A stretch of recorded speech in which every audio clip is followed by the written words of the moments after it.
Hello everyone, this is Björn Strid from Soilwork and you're watching Grasso Production.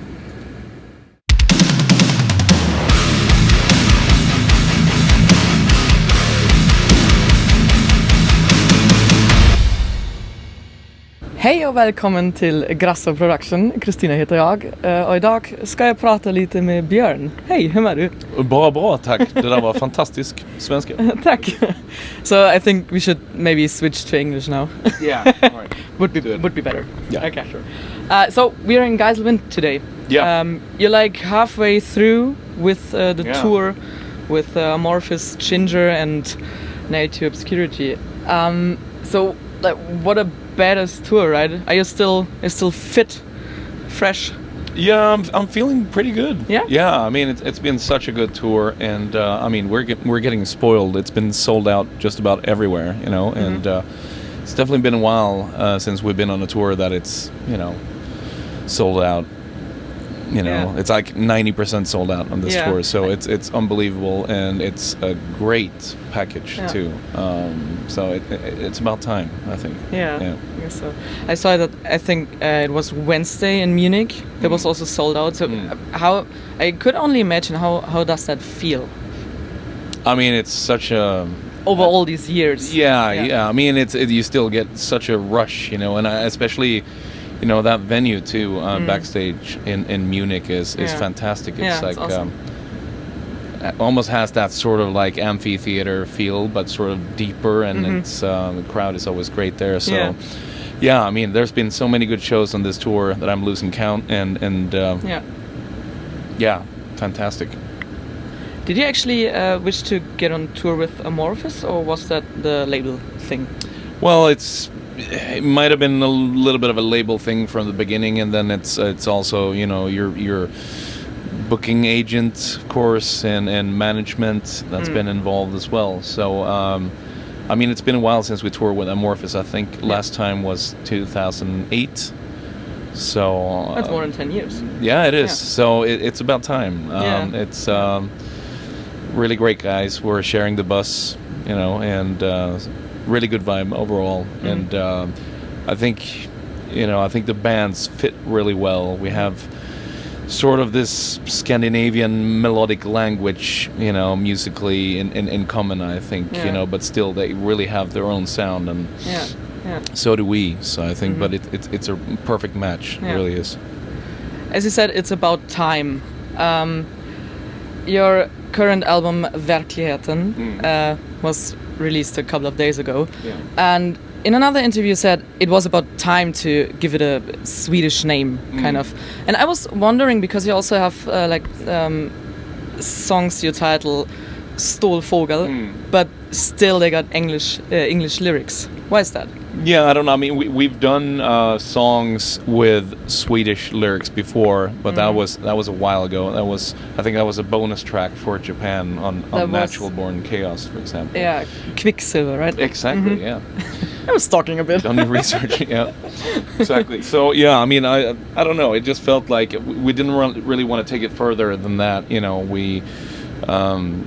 This title Verkligheten came up a couple of years ago, and at the time it just seemed kind of weird, but there was something about it. But now that we wrote this album, it was just like, it just felt like Verkligheten, you know, especially with the melodies running through the album, and you know, Verkligheten, you know, it means reality, and if we would have named it reality, wouldn't have been the same thing at all, you know. There's just something about the word, you know, and it has this sort of vemod in it as well. You have that word. Yeah, exactly. Yeah. So I think it's a perfect fit. And then Stålfågel was actually the working title for the song, but we liked it so much that we decided to keep it. So yeah. And nobody can read it. No, that's the whole point. Okay. So you also got features like Needles and Kin with Tommy from Amorphis. How did that happen? I think I got inspired from the fact that we're going to be touring companions, and when I was writing this song, there was something missing vocally, and then I came to think about Tommy, who's a fantastic singer, and his low growls are extremely impressive. and that's sort of what I heard in the song. And then we decided for him to sing on the chorus as well, which turned out fantastic. So that's how it started, and we haven't performed the song on the tour yet. It's not not in our set list, but that was sort of a plan from the beginning. But too bad. Too bad, because he's also an awesome singer. Absolutely, yes. Yeah. Nice. I got one YouTube comment for you. Okay. It says, I'm confident it'll grow, so the album, on me, even if it's missing some typical Soilwork elements. Which elements could that be? Or what exactly did you change this time? I really don't know. I mean, it sounds like Soilwork to me. I think we've, especially the latest 3 albums, starting with The Living Infinite, I think we found a new expression through that album, but it still sounds like Soilwork, and there might be some more sort of classic heavy metal influences on this new album, and that's something that we also had in the beginning of the career, especially with the 2 first albums, and that's something that we sort of consciously brought back. Yeah. And also with the melodies, I think that's always been our trademark. There's something about the melodies and also the guitar work behind it. And I think that's still there. So yeah, I'm not quite sure what is missing. I respect that, if people want to listen to the old stuff or the mid 2000 stuff, but this is for me where Soilwork is today, and this is what I want to express, and I think that's where it needs to start. Yeah, and I guess it's always personal. Yeah. Which I get it. Yeah. Okay. So I know you had been asked about the cover artwork before, but what about those beige and purple colors? So it could also be, I don't know, stoner rock cover artwork. Yeah, I see what you mean. I mean, it was basically when we found this artist named Valnois, we gave him some keywords, nothing, we didn't say anything about colors. Yeah.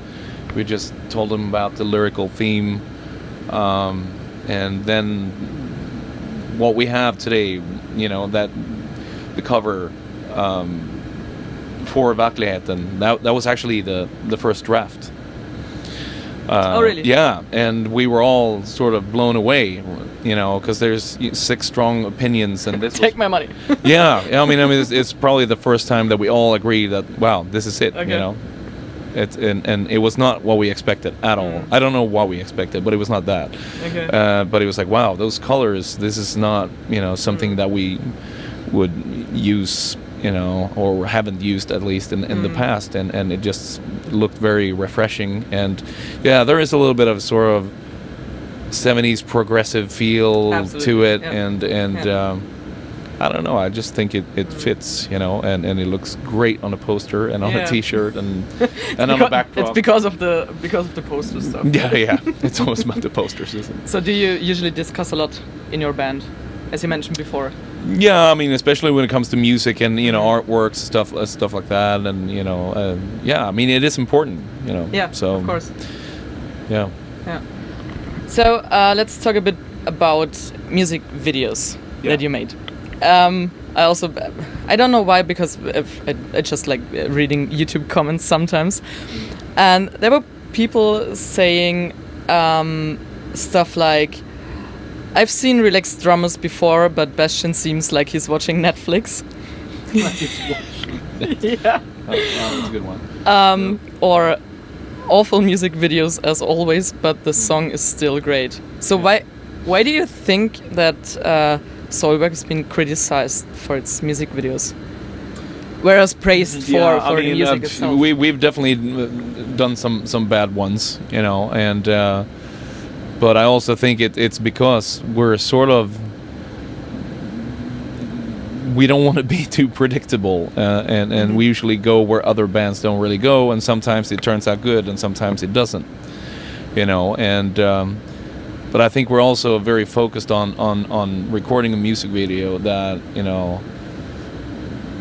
it needs to be fun too, like Netflix. Yeah, we've had it with warehouses with chains hanging from the ceiling and all of that stuff. We've done that too, but but I don't know, we have some weird ideas here and there, and sometimes it turns out great, and sometimes it doesn't. So it's always a gamble, but I kind of like that. Okay. Yeah. All right. Escaping reality versus facing reality. So this sounds interesting to me when thinking about tour life. How sensitive do you have to be as a musician? I mean, like playing great shows with I don't know how many people in front of the stage, and then on the other hand, being alone or by yourself. So the gap between that. Yeah, I mean, it should have. Feels like it would be easier with age, but I think it's quite the opposite. You know, it's Is it? The transitions are harder with age. I think I've been doing this for 20 years, but it's getting harder and harder to come home, and then suddenly you're, you know, gonna live a normal life again, and probably because when I'm at home I have routines. I mean, you also create your own routines on tour, but it's not really the same. You're still sort of in a bubble, you know. Yeah. And even, you know, last night we had a hotel, you know, and I went there and I took a shower. I spent some time there, went to the spa, and then I was going to go to bed. And it's like, no, I'm not going to be able to sleep here. So I went into the bus instead. Really? Yeah. So I slept in the bus because I don't know what it is. It's like you're in this bubble, and you can't leave it until the tour is done. And then you come home, and then you probably need a week or so to sort of get back to normal again, because it's but it's, I mean, it's the ultimate escape, you know. I wish everyone could do this every now and then, you know. Yeah. So would you do it again if you were like 18 again? I think I would. Yeah. I think so. Yeah. I mean, I don't know if maybe there would have been some things I would have done a little bit differently, but do you have something in mind? No, I mean, the drinking part, maybe, you know. But then again, it's I guess it's all fun and games in the end. But it's that's something that I cut down on quite a bit, you know. But back in the day, I mean, when you were 25, you could drink like a madman every day for a tour. I don't know if it was very good, you know, but it just worked out. But then you sort of learn the hard way that no, that does not work in the long run, you know. So that's when you sort and of, for your voice especially, I could imagine. Yeah, I guess, but especially mentally, I would say. Really? Yeah. Okay. It just, I mean, it makes you depressed, you know, in the end. You know, if you drink too much and too often, it sort of take your serotonin levels down, you know. So okay. Yeah. And you're not feeling well. No, and I mean, you need to feel well on tour. You need to sort of have the best circumstances. I get it. So, what's going to happen next, actually, when you have finished the tour? Next up is probably going to be the summer festivals. It's going to be a very packed schedule, and some time off is nice too, you know. Yeah. Get back to that good old routine, and then sleeping in a real bed. Yeah, there's that too. I mean, there's been times when I wish I sort of recorded the sound of the bus and took it with me home, so I could, the transition would be easier. We talked about the AC. Yeah, well, maybe not the AC. I don't know. It's just we're used to it now, but yeah. Yeah. All right. Thank you so much. Thank you for taking your time. Thanks for having me. All right. Bye bye.